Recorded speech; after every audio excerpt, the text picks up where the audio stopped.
We're here to bring a new type of news show. New insights, new styles, and new topics every day. We are News Generation. Bring news just for you. It's Tuesday, February 18th here in Seoul. I'm Song Yujin, and thank you for tuning in to News Generation. Joining us today is Kwon Ji-yeon. Happy Tuesday. Happy Tuesday, and Im Sang-yeon. Hey guys, good to see you. Good to see you. Now, both are here to speak on behalf of those in their 20s and 30s. Tuesday means we're going to start with our keyword news. Our keyword for this Tuesday is business. Recent data from Korea Credit Data indicates that coffee shops and bars in Korea are facing a drop in demand. In the fourth quarter of last year, cafe sales nationwide dropped by 9.5% compared to the third quarter, while bar sales fell by more than 1%. The KCD attributes this to weak consumer sentiment amid a sluggish economy and the unexpected martial law declaration last December, leading consumers to cut back on discretionary spending, including beverages and alcoholic drinks. So I also want to ask you, have you been visiting bars and cafes less frequently these days? Well, you know, economists used to say that the real crisis begins when people begin to cut down expenses on necessities such as coffee or alcoholic drinks, which are the staple food for many Koreans. It is indeed. Yeah, it is. So for me, I don't usually enjoy drinking beer or wine. So actually cutting back expenses on alcohols was not actually on the list for me in the first place. But when it comes to coffee, yes, I am these days refraining myself from going to cafes, and especially when I meet friends, I usually hang around with them eating the meals. But these days, I tend to finish everything within the first round. That is just eating the meals, and instead of going to cafes, we just say farewell to each other and go back to home. And we understand that because we know that everyone is having a hard time these days.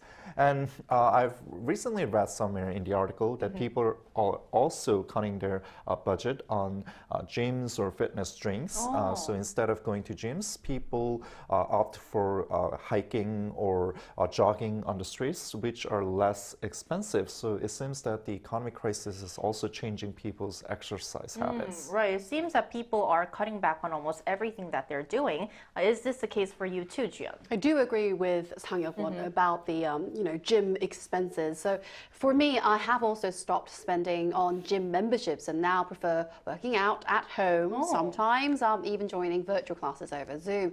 I have definitely cut back on these expenses like visiting coffee shops. I do enjoy visiting coffee shops, in fact, but rather than going straight to the coffee shop after my lunch or dinner, I now prefer making coffee, a cup of tea at home. And as for going to bars, unless it's for a gathering like 회식 or corporate meetings here in Korea, I don't really see the need. And when I do drink, when I want to drink, it's often at home with my friends, my family, rather than going out. And if I have to drink outside, gatherings tend to be at restaurants rather than bars. So given this economic climate, well, with rising debts and reduced consumer spending, it makes sense that many people, including myself, are prioritizing basic needs over non-essential spending here, like coffee and alcohol.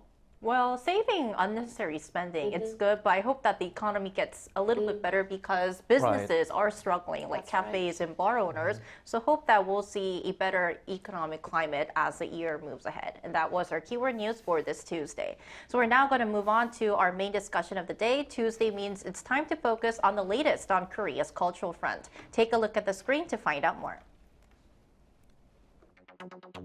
Recently, a relatively unknown AI-powered chatbot has taken the tech world by storm. Chinese startup DeepSeek surged into the spotlight, topping global app download charts late last month, posing a serious challenge to OpenAI's ChatGPT. DeepSeek says it developed its AI model R1 at a fraction of the cost of its competitors. This has once again put artificial intelligence into the global spotlight, sparking discussions about innovation, competition, and the future of AI technology. So we are back with our discussion on artificial intelligence once again here on NewsGen. So I would like to start off by asking our panelists, do you use artificial intelligence in your daily life? If you do, how often do you use it and how do you use it? I think I use it every single day. I do use ChatGPT AI quite a lot, especially for work. It's incredibly useful when researching English news. I can simply type one single topic and I can get relevant articles, instantly access those relevant articles from various sources without having to visit all of the websites, each one individually.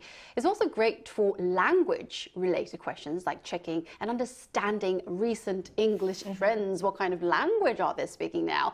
And beyond work, I use AI for everyday tasks like finding recipes, reading, asking the AI to read some English or Korean stories aloud to my children, and even engaging in simple voice conversations with them. It also helps with basic health inquiries. I Really? ask them, well, this I'm not feeling well. That's right. And it suggests some, possible courses and remedies when I'm feeling unwell. Though, of course, there's no replacement for a doctor. That's very impressive. You are using AI, I think, in the fullest. That's right, I the am fullest. indeed. What about you, Sang-yeon? Well, I use AI just like Jian for both my work and my life. So when I do interpreting gigs, I need to usually go through a lot of materials that is minimum to 50 pages to more than 100 pages. And also the topics that I usually cover are something that is really deep and professional, and it's really difficult even for the scholars to understand. So in the past, it took like several days for me to study all those massive amount of data. But now, by using the generative AI tools, I can easily make the AI to summarize the topics and the things that I need to know before I do actual interpreting. And when I was traveling Europe a few weeks ago, I asked the ChatGPT to suggest the places that I need to visit, or are there any famous landmarks nearby? And it also gave me recommendations on restaurants with good reviews. So as you can see, ChatGPT can do various things ranging from everyday works as well as giving itineraries for our travel. It can indeed do a lot, and I think that we found the perfect pair of panelists today to talk about artificial intelligence. So as mentioned earlier, we've discussed the growing role of AI in our lives several times here on Newsgen last year, but today we're back on the topic because of the unexpected and surprising emergence of DeepSeek. So Jian, could you tell us more about DeepSeek and what kind of makes this AI model and this app stand out among other AI chatbots and models? Of course, let me tell you about the DeepSeek first of all. It is a Chinese generative AI model that has recently gained global attention for its impressive capabilities. Designed as a large language model known as LLM, primarily trained on English data, it has demonstrated strong performance across multiple languages, including Korean. So DeepSeek made headlines immediately after its launch, securing the second spot, as you can see, in Korea's weekly generative AI app rankings. This is according to WiseApp Retail. But unlike many other AI models, it operates without relying on high-end semiconductor chips, yet still delivers outstanding performance. It even answered 29 out of 34 questions correctly from Korea's extremely difficult 2024 CSAT or Sunung in Korean language section 국어. Though ChatGPT has later achieved a perfect score on the 2025 Korean language section 국어. However, concerns over data privacy have led institutions and businesses to limit its use, resulting in a sharp decline in users. So these concerns ultimately led to the temporary suspension of DeepSeek services in Korea. We can't use it anymore. According to the Personal Information Protection Commission, the app itself was paused on the 15th of February this month, at 6 p.m. to be exact, and will resume once it meets Korea's data protection regulations, and paused for now, but the AI race isn't over yet. Right, and the emergence of DeepSeek has definitely made a deep impression on the tech world, and the fact that we're seeing a growing number of new AI models emerging in the market shows that AI technology is advancing at breakneck speed, and we're seeing it being embedded more deeply into our daily lives. So I want to ask you, Sang-yeon, could you give us a couple of examples? So there was a recent survey, and it has been found around 80% of the students in college use AI tools when they do their assignments. There were two ways for students to utilize generative AI tools. And first was for searching information when writing essays, and second was for generating the assignments automatically by inputting prompts. So by using AI tools, students mentioned that they can summarize massive amounts of contents without time-consuming efforts, and also the tools can analyze complex data into simple format. And if the user types in several prompts or keywords, the AI can quickly generate a brand new assignment in decent quality. So these AI tools have also been updated with Korean language abilities these days. So I guess students are now tempted to use AI for assignments, especially when they run short on deadlines. Definitely, but it's not just at schools or classroom settings, but also we're seeing AI being greatly utilized in workplaces, right, Jiyoung? That's correct. Well, AI is increasingly being used in the workplace to enhance efficiency. It assists with finding information, repetitive tasks, Excel function generation, and email drafting, streamlining our daily operations. Its advanced translation capabilities also enable clear and accurate communication with international co-workers. Moreover, AI proves valuable that is, in creative tasks such as brainstorming and drafting proposals when you work, and making it an essential tool in modern professional settings in the working environment. So finally, we have a co-worker who never takes coffee breaks. Right, definitely. So I also want to ask you, you are working in the broadcasting field. Sang-yu, you're also working in broadcasting, but you're also working as an interpreter. I want to ask you, how is AI being used in your field of work? That's a very good question. Well, I use a premium AI version to maximize my work efficiency. So as a broadcaster, as you mentioned, I use generative AI in various ways to enhance efficiency and creativity at the same time. It helps with researching the latest news, as I mentioned before, and summarizing key points, saving my valuable time. And AI-powered translation tools also assist in communicating with international sources and ensuring linguistic accuracy. And also, I use AI for idea generation and brainstorming, making content creation much more easier for me. And while AI is a great assistant, of course, the human touch remains essential, it's quite important in delivering an engaging and authentic broadcast. So no matter how helpful AI is, there's also a certain mechanical feel. It feels like a robot sometimes when he speaks. So there is this mechanical feel to its output, which is why human review is quite crucial. We've got to check, refine, and check again and again. So getting the help of AI, but refining at the very end. That's correct. Then how is AI being used in the interpretation field, Sang-yu? Well, whenever I introduce myself as an interpreter, people say that, aren't you afraid that AI replacing your job? Well, actually, I'm really glad that AI is evolving quickly because I'm getting a lot of help from it. So like I mentioned in the beginning, it boosts my work efficiency by pinpointing the things that I need to be informed before I actually go on work. And as for translation, I can simply ask DeepL, the machine translation tool, to translate the rough draft of the text. And all I need to do is post-edit the translated version.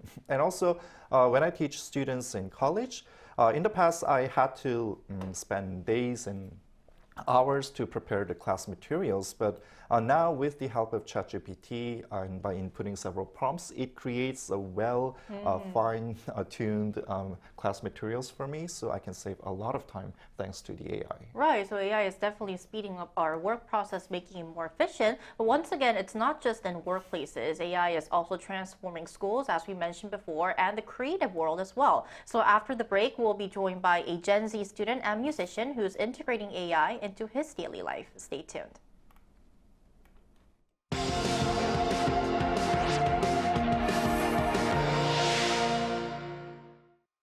NewsGen wants to hear from you. Go to YouTube and search our channel Arirang.News. Click Community and leave a comment down below. Make a new type of news with us. Joining us today is Tae Good, a Gen Z student and musician living in Korea. Welcome back to the show, Tae. Hi, how are you? We are great. Thanks for having me. Thank you for joining us. So, Theo, we would like to ask you the first question. How are you using AI in your schoolwork, and do you also use it when making music? Yeah, my use of AI has been fairly recent, to be fair, but I'm now part of that group. I mainly, for school at least, I mainly use AI as a helpful tool for research. As I'm learning Korean, I've found that AI apps such as ChatGPT are much more useful and precise than standard translating apps. But I still don't trust it enough to do the work for me, such as writing essays or these kinds of things. But I do think of it as a great support, but far from like a sure source. And in making music, I've used it not so much, but sometimes in like separating a voice from an instrumental, for example. There are such apps that exist for free. And for example, for a sample, to sample a song and to make a beat, anyways. And this is only because it's more convenient for a semblance of an idea, kind of projecting yourself. But again, I don't trust it enough for it to be the most effective. And I would say it's a great shortcut, but as of now, it's just that, like a good shortcut, efficient shortcut for cutting corners. But it is still devoid of instinct and emotion, which in apprenticeships, and making art, I believe that these are essential. So yeah. Sounds interesting. Yes, Theo, so what do you find most helpful about using AI in your creative process? In the creative process, I would say it really saves some time in kind of like you said, in the brainstorming kind of way and preparing something, a draft. I think in music, it's kind of the same way it works, or when editing videos, because I do that as well. I do simply go to a ChatGPT to cut through like the very sometimes unhelpful websites that explain the same things, but in much more complicated ways. And yeah, it kind of summarizes everything for you. So yeah, it's helpful to save time and to have a good explanation tailored to how your mind understands things, but only if you're good enough explaining what you need, which I think could be challenging for some people. Okay, Theo, thank you for your idea. Then on the flip side, is there anything that makes you cautious or concerned when you're using AI? Yeah, I'd say I'm still uncomfortable using AI because as in like human nature, the easy way and shortcuts and going faster is kind of in our nature, the center of our research really. But AI for many like me can be a trap, and quickness does not equate efficiency. And my biggest concern for myself is to get so used to AI that I start not only to sacrifice quality and efficiency for speed, but I also start losing objectivity. And even when learning a new Korean word, for instance, it's like very important to double check for me in a dictionary or another person if I can, because that access to automation is the best and scariest thing that could happen when thinking of ignorance and shortcuts again. And yeah, I have nothing against it. I do think it's important not to rely on it blindly. Yeah, especially now that Google also is powered by AI and these kinds of things. Yeah. Right, couldn't agree with you more. All right, Theo, thank you so much for sharing your experience and your thoughts today. Appreciate it. Thank you so much for having me. Thank you. you. Have a good day. You too.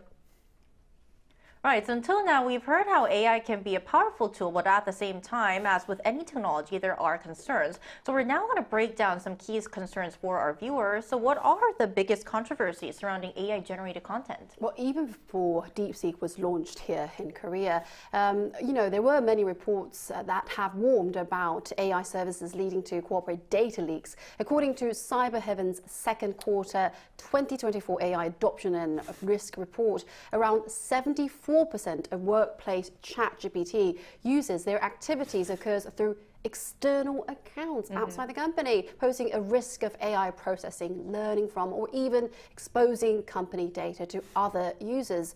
Using external accounts, think about it, bypasses security controls, and this makes sensitive, confidential information more vulnerable to leaks to other companies, it targets other ones. Moreover, AI carries inherent biases and does not always guarantee accuracy. This is known as hallucination. In the sector of AI, hallucination that is happens when the model creates false or misleading information that sounds real but isn't based on actual data. It's a false information. And this means AI can sometimes present incorrect facts as if they were true. In fact, when asked the same question multiple times, several times, AI may even respond with conflicting answers, occasionally admitting, I might have made a mistake, sorry, or that seems incorrect sometimes. Right, so accuracy and especially privacy-related concerns are definitely the biggest problems surrounding AI at this point. What could be some more? Yeah, on top of that, the issue of copyright could also be another issue. And there was actually the case when a student received an A+ by submitting the assignments, and it was actually written by AI-generated tools. So here, in this case, we cannot actually discern whether this falls under the category of plagiarism or cheating, because actually AI is the one that created the original document, so who should we actually give this copyright to? However, these kind of issues could create chaos and confusion within the campus, and I think this is something that we really need to focus on as we move forward. Right, this is indeed a tricky question because we don't have a definite answer yet. So we also reached out to our viewers to ask the same question, what they think about using AI for school or creative work. So we conducted a survey through our Arirang channel with the question, what's your view on AI in academics and creative work? 57% answered it is a risk to originality and ethics, while 43% answered that it is a useful tool for enhancement. We're going to take a look at some opinions. After Rain25 says if people use AI for creative work, they should credit it. Not doing so is simply cheating. JellyK126, I've heard that people who rely on generative AI tend to think less critically since they trust AI to handle tasks for them, but we can't stop this massive wave of new technology. Instead of limiting its use, we should learn to adapt and integrate it effectively. BennyD97, for me, AI is a useful tool, and I believe bosses and professors will increasingly understand its role in our daily lives. So ending off our episode today, I would like to ask you, Sang-Hyuk, how are schools and workplaces reacting to the growing use of AI? Well, some professors are banning the use of AI completely in their class for fairness issues. And some universities are also coming up with their own monitoring system and tools to block students from cheating or plagiarizing their dissertation papers. However, for me, for my class, I actually encourage my students to use AI tools when they do assignments, because I think rather than blindly banning the use of AI, I think it's important to train students with the skills that they need for the fourth industrial revolution. But also, I forbid them to use AI, especially during exams. Right. So although we don't know what's the definition of using AI in the right way, if you use it in a right way and if you keep the line, using AI will be the future because it is still becoming it.